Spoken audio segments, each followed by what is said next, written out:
What? You expecting me to come from up there? No. It's Workout Wednesday. What's going on with ya, big dog? And it is an amazing Wednesday.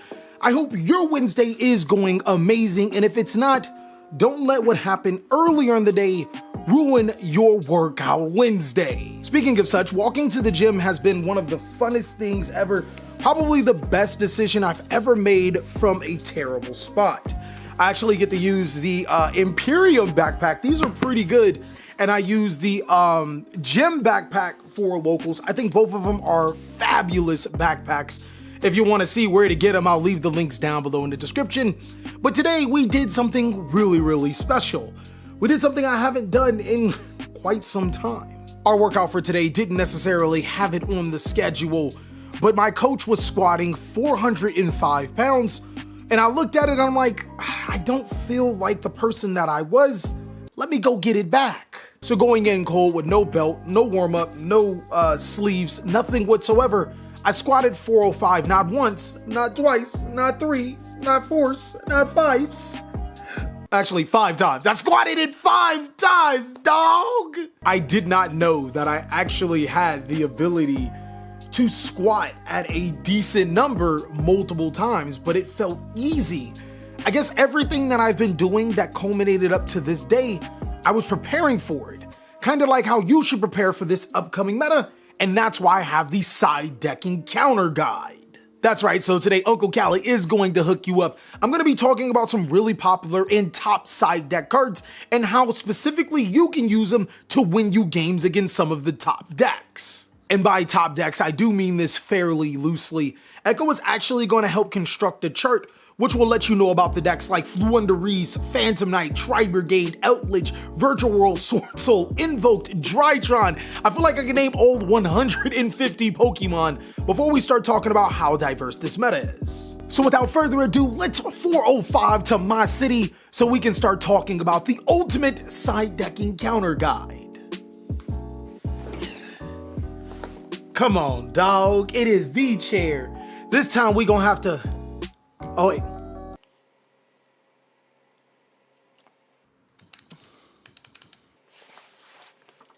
That actually is a lot better. One thing that is always ever so adjusting is the cards that we have to use into our side deck.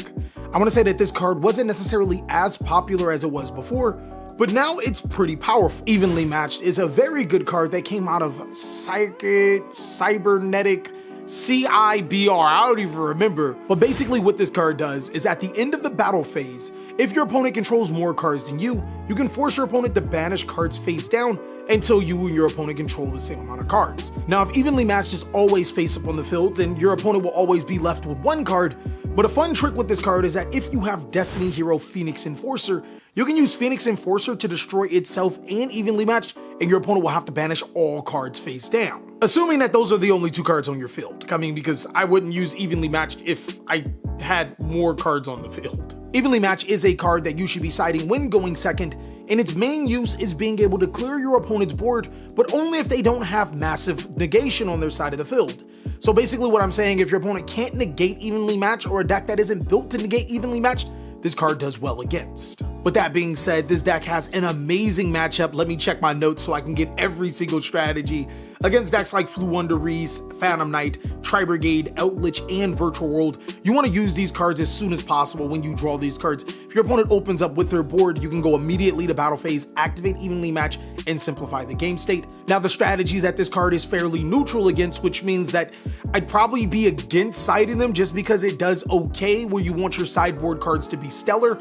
but it does a neutral job against Sword Soul. It does a really awesome job against Sword Soul if your opponent controls a token, because that means that they have to banish every other card on their side of the field face down, since tokens cannot be banished face down, and invoked because a lot of times their board is just invoked Mechaba and a set card. So it really depends on how you want to catch Invoke Shaddoll. Now, a strategy where this card is extremely bad against is Drytron, because a lot of times the Drytron player will have monsters like Herald of Perfection to their side of the field or Herald of Ultimateness, which means they can just negate the Evenly Matched and you lost a card.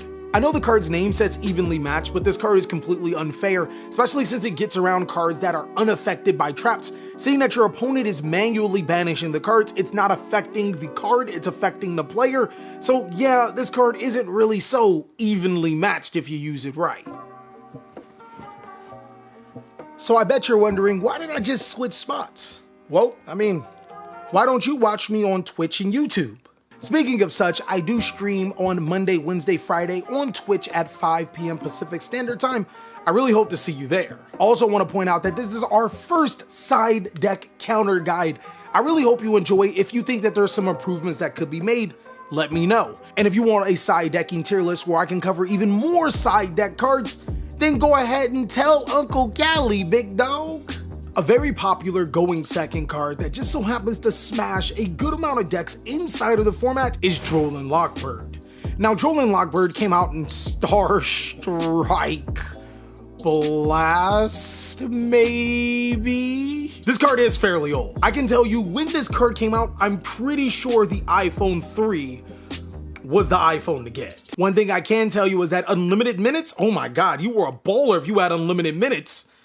I'm showing my age again, am I? What Drollin Lockbird does is if your opponent adds a card from their deck to their hand, you can discard this card, and then for the rest of the turn, neither player can add cards from their deck to their hand. Keep in mind, I said neither player can add cards from their deck to the hand. That's something that quite a few people don't seem to know. But yes, if you Drollin Lockbird your opponent, you can't search on their turn, which in the current state of Yu-Gi-Oh! Is becoming a popular thing. No, I don't want to do anything on my turn, but I'll do things on your turn. And to be honest, that's probably why Yu-Gi-Oh! Is one of my favorite card games. Interaction, right? Drollin Lockbird is just an amazing card against decks that want to search a ton. If the opposing deck searches more than twice in one turn and needs those searches, then yeah, Drollin Lockbird may be the go-to card. Drollin Lockbird has an amazing matchup against Drytron, Fluunderreese, and Invoked. What you want to do is activate the Drollin Lockbird on the first search for the Invoked strategy. If your opponent activates Magical Meltdown though with no monsters on the field, you might want to be a little bit careful because you could get hit with a Cyframe Gear Gamma, which that doesn't feel too good. Against the Drytron matchup, it's very safe to hit their very first search card. This could put them in a really bad bind, preventing them to make full combo, but you could expect them to summon Red Eyes Dart Dragoon or Destiny Hero Phoenix Enforcer and pass, but that's probably the best of extent that they're going to be able to do. And against Fluunderreese, they do have a counter. If they activate Dimensional Shifter first, obviously you can't use Drollin Lockbird, but if they don't activate Dimensional Shifter, just Drollin Lockbird them. Duh, I mean, they're just gonna pass their turn.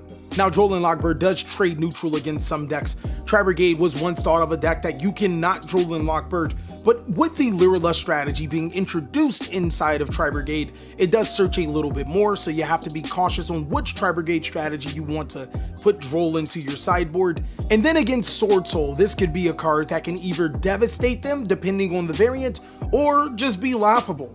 Against the Tenye Sword Soul variant, Sword Soul Emergence and Lord of the Dragon Vessel are two cards that Sword Soul loves to search with. Keep in mind there's also Shishao and Muye that they like to be able to search and draw with, so Drollin Lockbird could stop them if you hit it at the right point. But against other Sword Soul variants like the Destiny Hero Phoenix Enforcer variant that doesn't search as much, Drollin Lockbird may not be as impactful. Now, some strategies that Drollin Lockbird just trades with terribly and I would not consider siding them into: Phantom Knight, Virtual World, and Eldritch. Phantom Knight is closer towards neutral because depending on the Phantom Knight variant, if they search multiple times, a lot of times they only search with boots, it's not good, but some Phantom Knight variants may search multiple times. This card could be good, but I'm just going to say it's bad overall. Eldritch doesn't search. They don't search, they just summon, that's their search. They really don't even play cards to search. What is search? Just summon Eldritch the Golden Lord. Summon Eldritch the Golden Lord. And while you could hit Qinglong and Lulu and Virtual World, a lot of times, it's not worth it, fam. It's just not worth it. They'll still be able to make full board. A card that is very, very popular in players' sideboard is Artifact Lancia. Now, Artifact Lancia came out in Primal Origin, and it is a fairly good card. Basically, what this card does is that you can tribute it from your hand or field, keep in mind I did say field, to be able to prevent your opponent from banishing cards during their turn. Now, I want to point a couple of things about Artifact Lancia, is that Artifact Lancia is quite restrictive. Yes, I'm not talking about its conditions. It can be tributed from the hand or field. That's pretty free, but I'm talking about that one bit. Artifact Lancia can only use during the opponent's turn as opposed to yours. That means in situations where your opponent wants to banish cards on your field during your turn, like when they want to use cards like Shut Off Schism, you can't Artifact Lancia. But regardless, this card does have a fairly strong matchup against decks like Tri-Brigade and Phantom Knight. Those are decks that really want to banish cards from their graveyard to be able to get off with their moves. Artifact Lancia, seeing that it's a hand trap, is a card that you typically want to side in going second, so yeah, there's that. Now, Artifact Lancia has a really high impact against a lot of those decks, but it trades in neutral against quite a bit of decks. Sword Soul is a strategy that wants to be able to banish, but if you Artifact Lancia, it's not the end of the world. I mean, you stop Sword Soul Tia from being able to banish to summon, and you also stop Gold Sarcophagus, but a lot of times they can still combo even without banishing. Again, you do stop Pot of Desires too, so I guess that's not completely terrible, but you're not doing yourself a service. Against Floowandereeze, you do prevent the lower level Floowandereeze monsters from being banished, but that doesn't necessarily stop their inboard, which can still be a blowout to you. Against Outledge, you essentially buy yourself a turn. That could be good if you're going for the OTK next turn, but sometimes it just sets you back for a turn and isn't enough depending on how Outledge is being built and played. And against Invoke, you may inconvenience their invocation, forcing them to fuse from hand, but if it's Invoke dull, sometimes they, it can be risky because sometimes like, oh, I got shut all cards in hand, let me just fuse anyways, and you're like, oh yeah, you can do that. So Lancia being a really powerful card against some of the top decks, being able to trade neutral depending on what deck you're playing could be advantageous or not so advantageous. But one thing that it's really bad against is Drytron because, oh no, what are you doing, baby? There's nothing you want to stop them from, like, they don't even want their cards banished, so thank you. A card that is fairly amazing when going first is Gozen Match. Now, I can't tell you where Gozen Match made his debut in because, oh man, it's Gozen Match, Rivalry of the Warlords, and there's also There Can Be Only One, and then there are cards like Discord and stuff like that that all do the same thing. It's just a big, fuzzy, I don't know. I can tell you that when Gozen Match came out, I was skinny. So yeah, I was like a little toothpick, so this was a millennia ago. What Gozen Match does is that both players can only control one attribute. If they control multiple attributes of monsters on the field, they must send monsters from their field to the graveyard, so they only control one attribute, meaning that they have to pick their attribute, and that's basically how Gozen Match works. Now, Gozen Match is incredible against Floowandereeze, Sword Soul, and Tri-Brigade. Every one of these strategies need multiple attributes on the field to fully function, and while Tri-Brigade and Floowandereeze can kind of skate by, it doesn't do it as effective enough to be able to stay into the game to make Gozen Match a neutral card. Against Sword Soul, their only real answer is to normal summon Moyi, get a token, and then make Adamancipator recite before you flip your Gozen Match. This is not a situation that they want to be in since all of the tuner tokens that they summon to their side of the field are water, and their Sword Soul monsters, except for Moyi, is a different attribute. Gozen Match definitely trades neutral against both Drytron and Invoked. Invoked normally only needs one monster to be able to thrive, and granted, while they do turn Alistair the Invoker in from a dark into a fire into a light, that's not the only way that they can summon monsters to their side of the field. Shadow Dragon is another card that they could use inside of their fusion formula before making a monster like Construct, using its effect to be able to destroy your Gozen Match and continue playing. And while Drytron is primarily comprised of light monsters, yeah, they kind of want to go into some other powerful cards that are different attributes. Yeah, they'll probably still wind up on a Herald of Arclight and a Beatrice, the Lady of the Eternal, but they won't be able to go into those heavy hitter cards, or if they have those heavy hitter cards on their side of the field, they won't be able to go into the monsters like Herald or, of course, that Beatrice, Lady of the Eternal. So it really depends on where you want to take your poison with Gozen Match. A lot of times it's not necessarily worth it, but depending on what deck you're playing, it could be fairly useful. Now where Gozen Match becomes a, oh no, what are you doing, baby?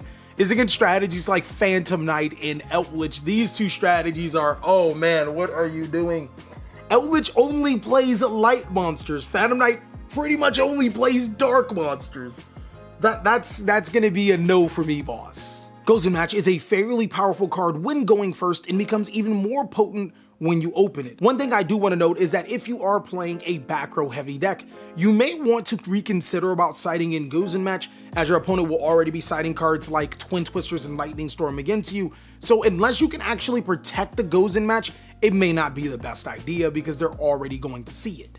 But if you're playing a deck that necessarily doesn't play back row, your opponent more than likely won't be siding those back row destruction cards for you, which means that you can flip a Gozen match on them and be that guy in their life. And the last card I want to talk to you about is technically 2 cards because they do the same thing, but one of them's limited, so you essentially play 4 copies instead of 3 if you really need to, but 3 copies I'm getting ahead of myself, am I? I don't know, I just get so excited when we're talking about playing numbers in particular decks because have you seen the show Numbers? That's me in Yu-Gi-Oh! You haven't seen the show Numbers. Oh, then we're from 2 totally different generations. I actually seen Numbers in high school in my math class. So yeah, we had Magic School Bus, we had Numbers, we had Bill Nye the Science Guy, you know, we had some slaps. Anyways, I'm getting beside myself when I say that Anti-Spell Fragrance is an amazing going first card against this meta. Basically, we Anti-Spell Fragrance and Imperial Order, because they pretty much do the same thing, depending on who you talk to, is that your opponent must set spell cards before activating them and this must wait an entire turn. Imperial Order pretty much says all spell cards are negated, and you gotta pay 700 life points during every standby phase. Look, big dog, if you a Yugi boomer just like me, do not let them fool you. It's 700 life points every standby phase, and they must pay. We ain't in those horror days anymore. Both Anti-Spell Fragrance and Imperial Order serve almost the exact same purpose, preventing your opponent from using those power spell cards to get back into the game. The reason why this card is just so amazing when going first almost for every single Yu-Gi-Oh strategy is that you set up your board and then your opponent using those Dark Ruler No More's, Lightning Storms, or a Triple Tactics talent, nah, you can't be able to use those to break my board and get back into the game. From there, you can pretty much control the tempo of the game. Now, Anti-Spell Fragrance is pretty good against Floowandereeze, Drytron, and Invoke Shaddoll. It's surprisingly good against Floowandereeze because this deck doesn't necessarily focus on spells, but when you realize it plays an abundance of spell cards, you can essentially slow them down from using cards like Crossout Designator to prevent you from hand trapping them, Dark Ruler No More, Mystic Mind, Call by the Grave, and essentially it makes their strategy one-dimensional. Invoke Shaddoll is another huge, heavy spell deck. Shaddoll Fusion and Invocation are obvious spell cards that they need to get their play started, but then there's those other cards like Super Polymerization that they would love to use on their Alistair the Invoker to prevent you from hand trapping them. Blah, sometimes I can't talk. The impact of Anti-Spell Fragrance in Imperial Order can almost outright win you the game against these matchups, but where this card trades neutral is against Virtual World and Drytron. Virtual World is because it's great at stopping Quailun to get Chuche to the side of the field. It's also great against stopping Qinglong.